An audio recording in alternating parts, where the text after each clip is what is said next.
Hello hi അസ്സലാമു അലൈക്കും. ഇന്നത്തെ പുതിയ വീഡിയോയിലേക്ക് എല്ലാവർക്കും സ്വാഗതം. എല്ലാവരും സുഖമായിരിക്കണില്ലേ? ഞാനിതാ സുഖമായിരിക്കണു. ഇന്നിപ്പോൾ ഇതാ ചായ കുടി കഴിഞ്ഞിട്ട് ഇതാ കടലക്കറി വെക്കുകയാണ്. കടലക്കറിയും പത്തിരി ഉണ്ടാക്കുകയാണ്. ഇതാ ചായ പിടിക്കുക അവിടെ തെളിച്ചു. ചായ കുടിക്കുക, അതിൻ്റെ ഇടയിൽ കൂടെ ഞാൻ ചായ കുടിക്കും. ഇപ്പോൾ നീക്കാൻ കുറച്ച് വൈകി. അപ്പോൾ നീച്ചത് വേഗമായി പരിപാടിക്ക് നോക്കുകയാണ്. മുറ്റടിച്ചിട്ടില്ല, മുറ്റടിക്കണം. കടലക്കറി വെക്കട്ടെ കൊണ്ട് അതിന് നിന്നു.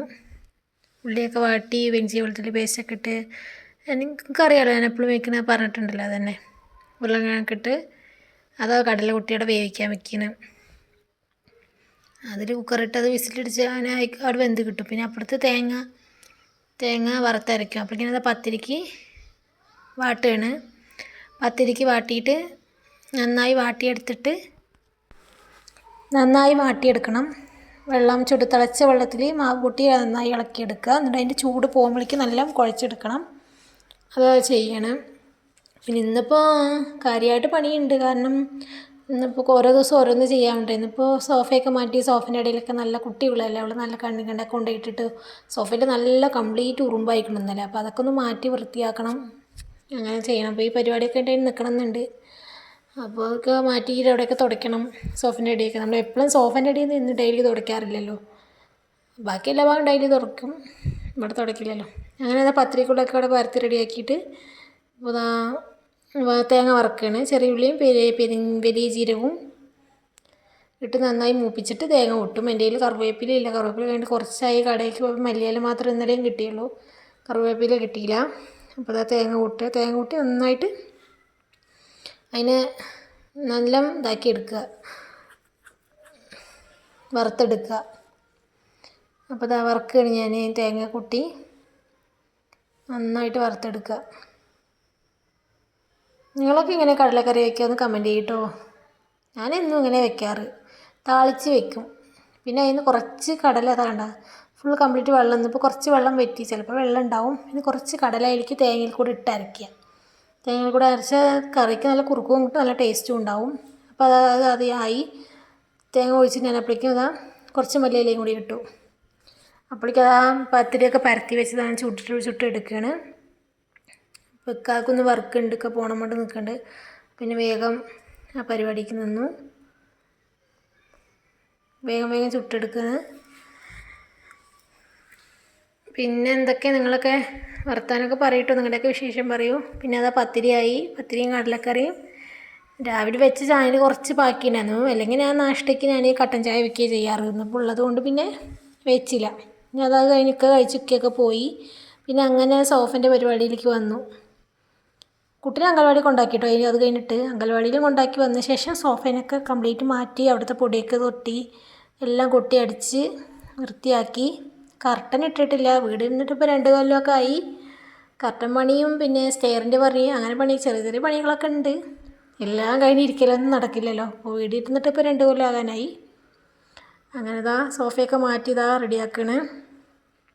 അവിടെ കംപ്ലീറ്റ് സോഫ മാറ്റി. അതിൻ്റെ ആ സൈഡിലൊക്കെ നല്ല പൊടിയുണ്ട്, മറ്റേ പല്ലിയുടെ പൊടിയും കൂറൻ്റെ അതൊക്കെ എന്തൊക്കെയോ ഉണ്ട്, കുറേ വേസ്റ്റ് കറുപ്പ് കളറിൽ എന്തൊക്കെയോ കുറേ കണ്ടു. അതൊക്കെ കംപ്ലീറ്റ് അടിച്ചെടുക്കുകയാണ്. പിന്നെ ഉറുമ്പൊക്കെ വന്നിട്ട് ഉറുമ്പിൻ്റെ പൊടികൾ അങ്ങനെ എന്തൊക്കെയോ ഉണ്ട്, പല്ലി അങ്ങനെ അതൊക്കെ കംപ്ലീറ്റ് മാറ്റി. അത് കുട്ടിയില്ലാത്തപ്പോഴേ പറ്റുള്ളൂ. പിന്നെ ഞാനിതിൽ നിന്ന് അവൾ എൻ്റെ ഇടയിൽ കൂടെ കിടന്ന് നടന്നിട്ട് പിന്നെ അവൾക്ക് എന്തെങ്കിലും പണി കിട്ടും. ഞാൻ എന്തെങ്കിലും ചെയ്യാൻ തുടങ്ങി അപ്പോൾ പിന്നെ അതിൽ ഫസ്റ്റ് അവളുണ്ടാവും. പിന്നെ അവളില്ലാത്ത ദിവസമാണ് ഞാൻ ഇങ്ങനെയൊക്കെ ചെയ്യുള്ളൂ. അതുപോലെ ബാത്റൂം ക്ലീൻ ചെയ്യണമെങ്കിൽ എപ്പോഴും അവളില്ലാത്തപ്പോഴേ ചെയ്യുള്ളൂ. അല്ലെങ്കിൽ എൻ്റെ പിന്നാലെ സോപ്പും പൊടി വെള്ളമായിട്ട് നടക്കും. പിന്നെ കംപ്ലീറ്റ് അടിച്ച് വൃത്തിയാക്കിയിട്ട് സോഫയൊക്കെ മാറ്റി റെഡിയാക്കുകയാണ്. ഞാൻ പരിപാടി കഴിഞ്ഞിട്ട് പിന്നെ ചോറ് അടുപ്പത്ത് അരിയൊക്കെ ഇട്ടിട്ടുണ്ട്. അത് ഞാൻ കുട്ടിക്ക് അംഗൻവാടി പോകാൻ വേണ്ടി വെള്ളം വയ്ക്കും. അപ്പോൾ തന്നെ അത് വെള്ളം ചൂടായ ഉടനെ കുളിപ്പിക്കാൻ, അവൾക്ക് തണുത്ത വെള്ളത്തിൽ ഇപ്പോൾ തണുപ്പല്ലേ. അപ്പോൾ പിന്നെ ആ വെള്ളം ചൂടായി എടുത്ത ഉടനെ വേഗം ചോറിന് വെള്ളം വയ്ക്കും. അതുകൊണ്ട് വേഗം ചോറാവും. അപ്പോഴേക്കും ഞാൻ അത് റെഡിയാക്കിയിട്ട് വരുമ്പോഴും ചോറ് ഇവിടെ തിളച്ച് മറിയാൻ തുടങ്ങി. ചോറ് തിളച്ച് അടുപ്പിൽ കൂടെയൊക്കെ പോയി. ചോറ് വെന്തുവിടും. ഞാൻ വേവുള്ള അരിയാണ് വെക്കാറ്. അത് ഇതുപോലെ അംഗൻവാടി ഇപ്പം വിട്ടാൽ എങ്ങനെയും 1-1.5 മണിക്കൂർ കൊണ്ടാവും. അത് അടുപ്പിൽ ഇങ്ങനെ കത്തിയാകുമല്ലോ, ഇടയ്ക്കൊന്ന് നോക്കിയാൽ മതി. അപ്പോൾ പിന്നെ അങ്ങനെ പിന്നെ വേഗം എല്ലാവരുടെയും അടിച്ചെടുത്ത് അവിടെ തുടച്ചിട്ട് സോഫയൊക്കെ റെഡിയാക്കാൻ നോക്കുകയാണ്. അപ്പോൾ ഞാൻ ചോറ് അവിടെ കൊണ്ടുപോയി നോക്കി ഊറ്റി വെച്ചു. വെന്തു. കംപ്ലീറ്റ് അടിച്ചെടുത്ത് സൈഡ് മുക്കെല്ലാം നല്ല കുപ്പയുണ്ട്. കാരണം അടിയിലുള്ളത് നമ്മൾ എപ്പോഴും എത്തി വരില്ലല്ലോ, എപ്പോഴെങ്കിലൊക്കെ വൃത്തിയാക്കുള്ളൂ.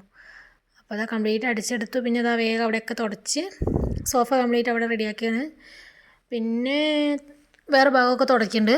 തുടച്ച് പിന്നെ അതാ എന്താണ് വാഷ് ബേസ് കൈ കഴുകണ അവിടെയും ടേബിളൊക്കെ ഒന്ന് വൃത്തിയാക്കി തുടയ്ക്കണം പറഞ്ഞിട്ടാണ്. ഇന്ന് ഉച്ചയ്ക്ക് കറി വെക്കേണ്ട പരിപാടിയില്ലല്ലോ, കാരണം കടലക്കറി രാവിലെ വെച്ചതുണ്ട്. ഒരു പയറുപ്പേരി വെക്കണം, അത്രേനേ ഉള്ളൂ. എനിക്കില്ല, കുട്ടിയില്ല, ഞാൻ തന്നെയല്ലേ ഉള്ളൂ. ഞങ്ങൾ ചോറിന് കടലക്കറിയൊക്കെ കഴിക്കും, കാരണം നന്നായിട്ടുണ്ടാവും. അത് ഇറച്ചി കറി വെക്കുന്ന പോലെ ഞാൻ വെക്കുക. പിന്നെ കടലക്കറിക്ക് മുട്ട വെക്കുക ഉണ്ടെങ്കിൽ ആകെ മുട്ട വറുത്ത് കൊടുക്കും, അച്ചാറൊക്കെ ഉണ്ടെങ്കിൽ നന്നായിട്ടുണ്ടാവും.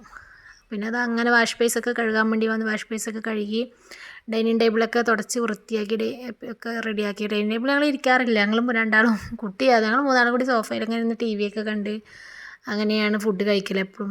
എന്താണ് ഹാളിൽ മറ്റേ ചെറിയ ടേബിളുണ്ട്, ടീ ടേബിൾ ഉണ്ടല്ലോ, അതിലിങ്ങനെ വെച്ചിട്ട് അങ്ങനെ കഴിക്കുക ചെയ്യാറ്. ഇതിലൊന്നും ഇരിക്കാറില്ല, ആരെങ്കിലും വരുമ്പോൾ മാത്രമേ ഇരിക്കാറുള്ളൂ. അങ്ങനെ അതൊക്കെ വൃത്തിയാക്കി റെഡിയാക്കി തുടക്കലൊക്കെ കഴിഞ്ഞപ്പോൾ ഇതാ പയറുപ്പേരി വയ്ക്കാൻ നോക്കുകയാണ്. ചെറിയ ഉള്ളി ഇട്ടിട്ട് ഇതാ കടുകൊക്കെ പൊട്ടിച്ച് പയറിൽ മുളക് പൊടി പച്ചമുളകും മഞ്ഞൾപ്പൊടി ഇത്തിരി സാമ്പാർ പൊടിയായിരുന്നു. ഇന്ന് ഞാനൊരു വെറൈറ്റി ആയിട്ട് കുറച്ച് തേങ്ങ ചിരകിയിട്ടു കേട്ടോ. അപ്പോൾ പയറുപ്പേരി നന്നായിട്ടുണ്ടായിരുന്നു. പിന്നെ അതാ കറിയൊക്കെ എടുത്ത് ചോറൊക്കെ എടുത്ത് ഞാൻ നിസ്കാരമൊക്കെ കഴിഞ്ഞ് കുളി നിസ്കാരമൊക്കെ ഞാനിതാ ചോറ് കഴിച്ചു. പിന്നെ അത് ഉറങ്ങി എണിച്ചു, കുട്ടീനെ കൊണ്ട് ഉറങ്ങി എണിച്ച് ഇതാ അരി ആട്ടാനിട്ടുണ്ട്. ഇന്ന് ഇഡ്ഡലിക്കാണ് ആട്ടാനിട്ടിരിക്കുന്നത്. ഇഡ്ഡലിയും ദോശയും ഉണ്ടാക്കും, 2-3 ദിവസമൊക്കെ ഉണ്ടാവും. അങ്ങനെതാ ഞാൻ അരിൻ്റെ ഒപ്പം മറ്റേ പുഴുങ്ങലരി ഇടാറില്ല, ചോറാണ് ഇടൽ. ചോറൊക്കെ ഇട്ട് ആട്ടും. 4 ഗ്ലാസ് അതിന് 1 ഗ്ലാസ് ഉഴുന്ന്, അങ്ങനെ കണക്കിലാണ് ഇടുക. പിന്നെ അതാ ചായ വെച്ചു, ഞാൻ കുടിച്ചു. പിന്നെ ചായ കുടിയൊക്കെ കഴിഞ്ഞ് പിന്നെ കുറച്ച് നേരമൊക്കെ ഇരുന്ന് പിന്നെ പെട്ടെന്നൊരു തോന്നി അട ഉണ്ടാക്കാമെന്ന്. അങ്ങനെ പിന്നെ അത് അടയ്ക്കുള്ള വെള്ളമൊക്കെ വെച്ചു. വെള്ളം തിളച്ച് ആ മാവൊക്കെ വാട്ടി ഒക്കെ വരുമ്പോഴേക്കും ഉണ്ടാക്കാമല്ലോ. വർക്കിന് രാവിലെ പോയ ഒരു 6:30 ആവും, 6:30-7 മണിൻ്റെ ഉള്ളിൽ വരുള്ളൂ. അപ്പോഴേക്കൊക്കെ ഉണ്ടാക്കിയാൽ മതിയല്ലോ പറഞ്ഞിട്ട് അപ്പോൾ അവിടെ അരി ആട്ടിക്കൊണ്ടിരിക്കുന്നുണ്ട്. അപ്പോൾ ഇത് രണ്ടും നടക്കില്ല, എന്തായാലും അടുക്കളയിൽ നിൽക്കണ്ടല്ലോ പറഞ്ഞിട്ട് അങ്ങനെ ഇതിന് നിന്നു. പിന്നെ അതാ വാഴയിലേക്ക് കൊണ്ടുവന്ന് അതൊക്കെ വാട്ടി അതൊക്കെ അതാ മാവൊക്കെ റെഡിയാക്കി വെച്ചിട്ട് അതും റെഡിയാക്കി എടുത്തു. അപ്പോൾ കുട്ടി അതാ പുറത്ത് നല്ല കളിയാണ്. അവൾക്ക് കുറേ കുട്ടികളൊക്കെ ഉണ്ട്, അപ്പുറം ഇപ്പുറം അറിയാം, അവളുടെ പ്രായത്തിലുള്ള കുട്ടികളൊക്കെ ഉണ്ട്. അപ്പോൾ എല്ലാവരും കൂടി കളിക്കുകയാണ്. ഇവിടെ എനിക്ക് ഒരാൾ അവൾ തന്നെയല്ലേ ഉള്ളൂ, എല്ലാവരും കൂടി കളിക്കുകയാണ്. അപ്പോൾ ഇത് ആടെയൊക്കെ റെഡിയാക്കി പരത്തി ആവി വെച്ചതാ വെന്ത് റെഡിയാക്കി എടുത്തിട്ടുണ്ട്. ഞാനും കുട്ടിയും കൂടി കഴിക്കണം, ഒരെണ്ണം നോക്കി എടുത്തിട്ട് കുട്ടിക്കും കൊടുത്തു. അപ്പോൾ ഇന്നത്തെ വീഡിയോ ഇത്രയേ ഉള്ളൂ. ഇഷ്ടപ്പെട്ടാൽ എല്ലാവരും ലൈക്ക് ചെയ്യുക, ഷെയർ ചെയ്യുക, കമൻറ്റ് ചെയ്യുക കേട്ടോ. എല്ലാവരും സപ്പോർട്ട് വേണേ, എല്ലാവരും സപ്പോർട്ട് എനിക്ക് ഉണ്ടാവണം. നിങ്ങളുടെയൊക്കെ സപ്പോർട്ടിലാണ് പ്രതീക്ഷ വയ്ക്കുന്നത്. എല്ലാവരും സപ്പോർട്ട് ചെയ്യണം കേട്ടോ. ബായ്.